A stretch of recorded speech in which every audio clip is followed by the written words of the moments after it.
اور تو کریم اتنا ہے کہ بندوں پہ تو غضب نہیں زیادہ فرماتا، رحمت ہی زیادہ فرماتا ہے، اور تیری رحمت تیرے غضب پر غلبہ رکھتی ہے، اس لیے مالک تو کرم فرما،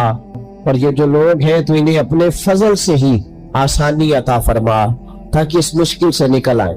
جن دنوں قحط آیا تھا نا مکہ مکرمہ مدینہ طیبہ میں حضرت عمر کے زمانے میں، تو حضرت عمر فاروق فرماتے ہیں میں نے بغیر گھی کے کبھی کھانا نہیں کھایا تھا، لیکن میں نے قسم اٹھا لی تھی کہ جب تک سب لوگوں کو راشن کھانا میسر نہیں آتا میں بھی گھی نہیں کھاؤں گا۔ یہ جو اضافی اخراجات ہیں، ایڈوانس گاڑیاں بک کرانا، نئے ماڈل کے موبائل خریدنا، یہ جو ہمارے صرف ناز نخرے ہیں، صرف ان کو تھوڑا سا کلوز کر لو۔ عجیب بات ہے نا، عجیب ظلم ہے نا کہ ایک بچہ رات کو اس لیے کھانا نہیں کھا رہا کہ اس کی مرضی کا پکا ہوا نہیں، اور ایک طرف میرے ہی وطن میں اس ویڈیو نے بھی میری چیخیں نکلوا دی جس میں ایک بیٹی، اور اس کی عمر بھی بالکل اتنی ہے جتنی میری بیٹی کی عمر ہے، اس سے وہ صحافی پوچھتا ہے پاؤں اس کے ننگے ہیں اور پاؤں پہ کیڑے چڑھ رہے ہیں، تو اس سے پوچھتا ہے پتر کیا چاہیے؟ وہ کہتی ہے صرف روٹی کھانی ہے، کوئی مطالبہ نہیں، کوئی مطالبہ نہیں، روٹی دا دکھ نہ پوچھو کہ روٹی بندہ کھا جا بیجے، روٹی بندہ کھا بڑ۔ اللہ کریم نے فرمایا وَتَعَاوَنُوا عَلَى الْبِرِّ وَالتَّقْوَىٰ، جب تقوی اور پرہیزگاری کا معاملہ ہو تو ایک دوسرے کے ساتھ تعاون کرو، ایک دوسرے کے ساتھ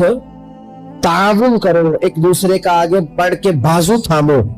خیر کے کاموں میں ایک دوسرے کی مدد کرو، آگے نکلو۔ ہو جاتا ہے کبھی کبھی ایسا کہ ایک بھائی کے پاس بہت زیادہ مال ہوتا ہے، دوسرے کے پاس کم ہوتا ہے، اور نبی پاک صلی اللہ تعالی علیہ وسلم نے ارشاد فرمایا کہ یاد رکھنا اللہ تبارک و تعالی اتنی دیر تک تمہاری مدد کرتا ہے جب تک تم اپنے بھائی کی مدد کرتے رہتے ہو،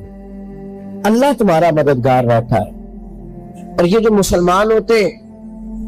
مومن کلمہ پڑھنے والے، ان کے بارے میں میرے نبی پاک علیہ الصلوۃ والسلام نے فرمایا کہ یہ ایک جسم کی مانند ہے،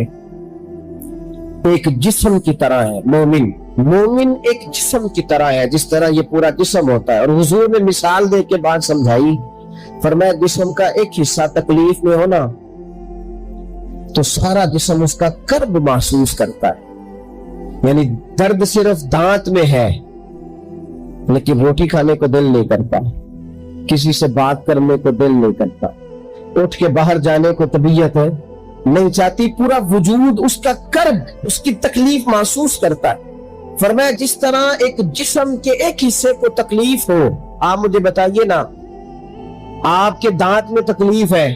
تو کیا کبھی آپ کے دماغ نے کہا ہے کہ ڈاکٹر کے پاس نہیں جانا؟ پیروں نے کہا ہے میں نے نہیں چل کے جانا، یہ تو مسئلہ صرف اور صرف دانت کا ہے، دانت جانے اس کا کام جانے؟ ایسا ہوتا نہیں۔ دانت میں تکلیف ہوتی ہے تو ذہن منصوبہ بندی کرتا ہے، وہ کہتا ہے یار یہ پتہ کرو دانت کا ڈاکٹر کہاں بیٹھتا ہے، پھر آپ کی زبان ہلتی ہے، معلومات کرتی ہے، پھر آپ کے پیر چل کے وہاں جاتے، اور پھر آپ اپنے دل سے ما فی ضمیر وہاں بیان کرتے، پھر آپ اپنا کمایا ہوا سرمایہ خرچ کرتے ہیں۔ بھئی ایک دانت کو تکلیف ہے تو رہنے دو، سارے جسم کو کام میں کیوں لگایا ہے؟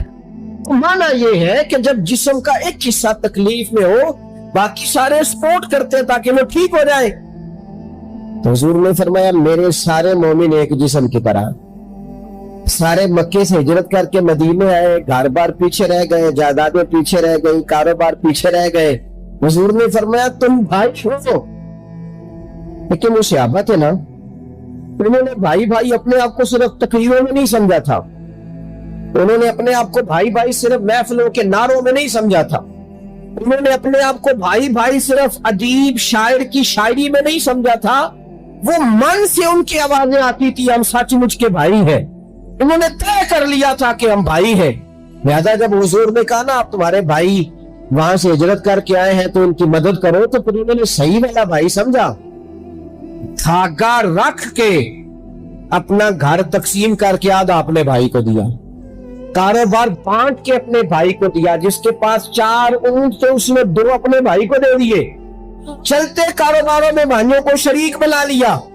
انہوں نے انہیں اس طرح کر کے رکھا کہ پھر وہ جو مہاجر تھے وہ مہاجر رہے ہی نہیں.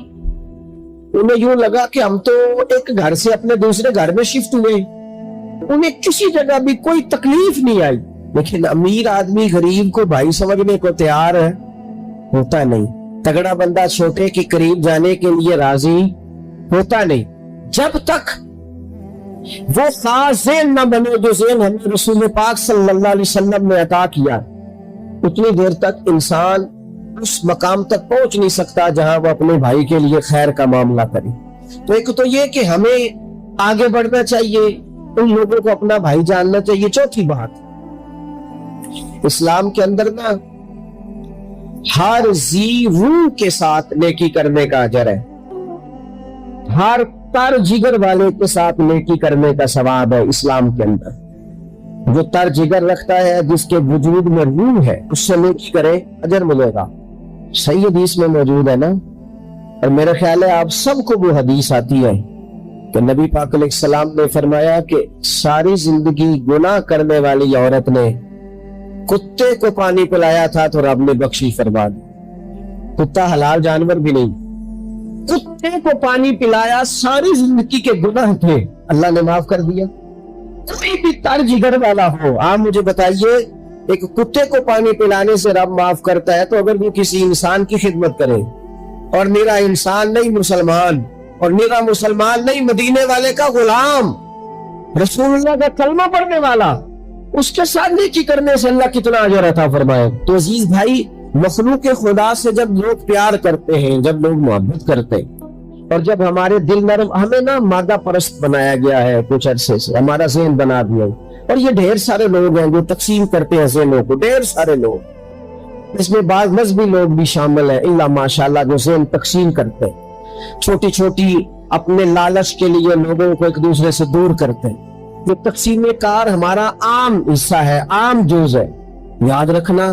جب قوم مادہ پرست ہو جاتی ہے نا, جب وہ ہر چیز کو پیسے میں تولتی ہے اور پہلے اپنا نفع دیکھتی ہے, پھر وہ معاشرہ انسانوں کا معاشرہ نہیں رہتا, وہ تاجروں کا معاشرہ ہوتا ہے.